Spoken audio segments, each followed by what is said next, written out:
2 million years ago, deep in the heart of Africa, a new creature walked the earth. Not quite ape, not quite human, small in stature, yet carrying a spark that would ignite the future of our species. This was Homo habilis, the handy man. They were the first of our ancestors to begin shaping the world with their own hands. Standing no taller than 4 or 5 feet, their arms were long, their legs shorter, but their eyes held something new. A glimmer of thought, a flicker of imagination. Inside their skulls, the brain was larger than those who came before, between 510 and 600 cubic centimeters. Still only half the size of a modern human brain, yet enough to open the door to invention. Their faces jutted forward, their brows heavy, their foreheads low. But behind those eyes, something remarkable was happening. For the first time in history, our ancestors were not just surviving, they were thinking ahead. They began to shape stones, striking one rock against another to create sharp flakes. These simple tools, known today as older tools, were humanity's first great leap in technology. Each flake was a knife, a scraper, a way to cut, to shape, to survive.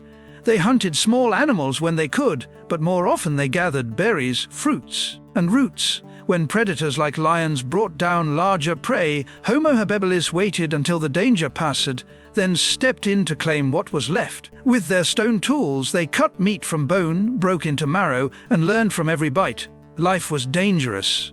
Lions, leopards, and hyenas prowled the night, but they survived not through strength alone, but through each other. They lived in small groups, protecting the young, sharing food, and warning one another of threats. Perhaps they had no words, but they had a language of glances, gestures, and the unspoken bond of survival. Every day was a battle to see the next sunrise. Every tool they made, every bite they took, brought them one step closer to what we would one day become.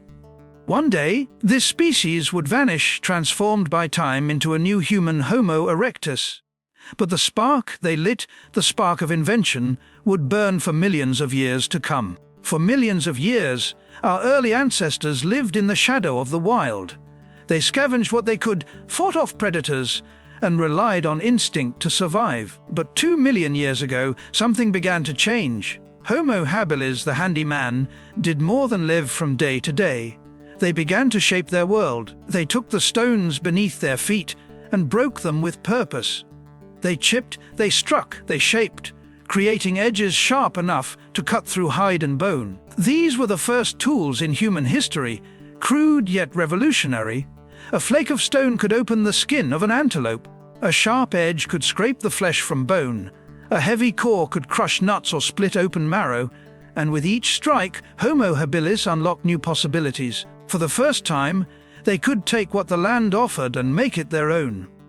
A fallen branch could be sharpened into a spear. A stone could become a hammer. The savannah, once only a place of danger, was now a workshop. They lived in small groups, families bound not only by blood but by shared survival. Together they foraged for fruits and roots. Together they approached the kills of great predators, waiting until the lions left before moving in to claim their prize. The tools they carried meant more food, more marrow, more protein, and more energy to feed their growing brains. But the African plains were unforgiving. There was no fire to keep away the darkness. When the sun fell, the night belonged to others. Lions, leopards, and hyenas stalked the shadows. The only safety was in numbers, huddled close, watching the horizon, waiting for the light of dawn. In these long nights, the first threads of human connection were woven. They touched, they gestured, they watched each other. No spoken language yet, but meaning still passed between them. A warning look, a guiding hand for a young one learning to crack a nut, a shared moment of relief when danger passed. And through these bonds, something else emerged. Ingenuity, the ability to imagine something not yet made, to plan for a moment not yet lived. A sharper tool for tomorrow. A safer shelter for the coming rain. The older tools of Homo habilis was simple, just flakes and cores. But they were more than objects. They were symbols of a turning point in history. For with each tool, the distance between ape and human grew smaller, and yet they were still fragile creatures. Their small bodies could not outrun a cheetah. Their hands could not match the claws of a leopard. They could not roar like a lion or strike like a snake. But they could think. And in the end, that was the greatest weapon of all. They survived in a dangerous world not by overpowering it, but by outsmarting it. With every tool they shaped, with every meal they shared, they took one step closer to becoming something entirely new. The story of Homo habilis is not the story of a single moment. It is the story of countless small victories, tiny sparks of creativity scattered across the African plains, and each spark was a piece of the fire that would one day blaze across the earth.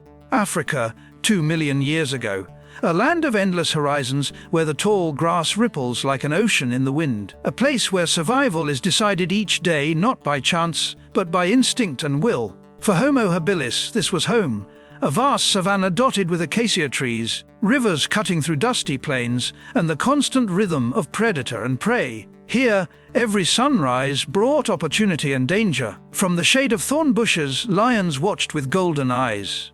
Cheetahs waited in silence, ready to explode into motion. Hyenas prowled, laughing in the dark. The air was alive with the calls of vultures, circling above, waiting for death to feed them. For the handyman, life was a delicate balance. They were not the hunters of legend, at least, not yet. They were opportunists. Scavengers when needed, foragers when they could. A group of them might spend the morning searching for figs, baobab fruit, and roots dug from the earth. In the afternoon, they might spot the dust of a predator's kill on the horizon and move toward it. Patience was their weapon. They waited for the great cats to feed and leave. Then, with sharp stone flakes, they cut meat from the bones, lean, red flesh rich with energy. They cracked the bones for the fatty marrow inside, a treasure that fed both body and brain. But every meal came at a cost. The same predators they followed could turn on them in an instant. A scavenging group always posted lookouts, eyes scanning for the flicker of movement in the grass, ears tuned to the growl of a nearby cat. The African plains did not forgive mistakes. One careless step, one moment of inattention could mean the end. In this harsh world, the group was everything. Alone, a Homo habilis was vulnerable. Together, they had a chance. They warned each other with cries and gestures. They shared food, they protected the young, they taught the skills of survival. This unity was not just survival, it was the seed of society. When danger came, they fled together. When a child was lost, they searched together. When food was found, they ate together. And in the quiet moments, when the heat of the day gave way to the cool breath of evening, they sat close, watching the stars emerge over the darkening plains. Their nights were long. There was no fire yet to push back the shadows. The darkness belonged to the predators. They slept lightly, every sense alert, ready to run at the snap of a twig or the growl of something unseen. Death was a constant companion. Some never lived to see adulthood. Others vanished into the grass and were never found again. And yet, life continued. Each birth was a victory. Each meal, a triumph. Here, in the crucible of the African plains, Homo habilis was tested every single day. And each day they survived, they grew stronger.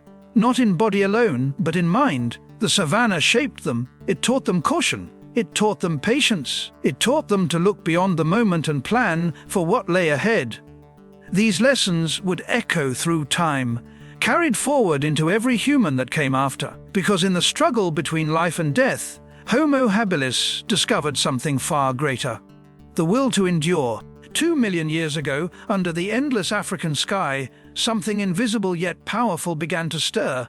It wasn't a change in the wind or the shape of the land. It was a change within the mind. For Homo habilis, survival had always depended on instinct, on reacting to the world around them. But slowly, instinct began to merge with something new thought. Not just seeing what was, but imagining what could be. It began with tools. A stone was no longer just a stone. It could be shaped, sharpened, and used again. The idea of tomorrow began to take root. A sharpened flake made today might save a life next week. With thought came memory. They remembered the place where water still ran in the dry season. They recalled the sound of vultures that had once led them to a fresh kill. They began to connect events in time. Cause and effect. Action and outcome. And they began to learn together. A child would watch as an elder struck stone against stone, copying the angle, the force, the rhythm. Mistakes were made, fingers were cut, but the knowledge passed on. This sharing was more than instinct. it was the birth of teaching. Communication was still without words, but it grew richer. Gestures became more precise. A certain tilt of the head meant danger. A quick movement of the hand meant calm. A sound in the throat could call attention or calm fear. Through these early exchanges, they began to shape more than tools. They began to shape ideas.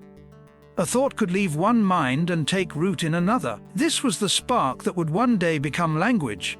Their brains were small compared to ours, but larger than those who came before.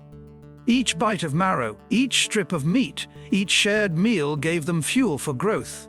And with every generation, the mind of Homo habilis became a little more awake. Awareness spread beyond the immediate moment. They began to notice patterns, the migration of animals, the turning of the seasons. They learned where to find shade in the heat and shelter from the rain. Some began to carry tools with them, instead of making them fresh each time, a sign of foresight, of planning ahead. Yet, even with this growing mind, they were still fragile. The plains were still full of dangers. Their strength lay not in size or speed, but in the ability to think and act together. The bonds within their groups became their shield, and shared knowledge became their weapon. In the evenings, after a day of searching and scavenging, they sat together in the fading light. They touched, they groomed, they rested in the safety of the group. Some looked up at the stars, bright and cold above the plains. They did not know what those lights were, but they saw them. And perhaps, in some distant way, they wondered. This was not yet humanity, but the path toward it had begun. The mind of Homo habilis was no longer only a tool for survival, it was a seed of possibility. One day, it would grow into something that could imagine, create, and dream. For now, it was enough to survive. But with every thought, every shared lesson, every plan for tomorrow, the dawn of the human mind drew closer.